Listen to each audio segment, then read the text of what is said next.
Ano kayang type ito? Laan nyo. Yan.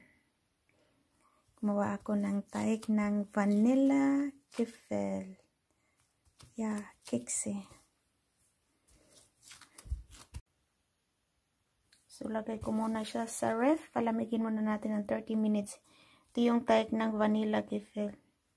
May vanilla kefir. Yeah. Hirap ni. Cellphone lang gamit ko. Tapos, format mo siyang parang half moon. Yung kalahati para siyang buwan. Ganyan. See? Ganyan. Nabali. Ganyan ang itsura niya. Diba?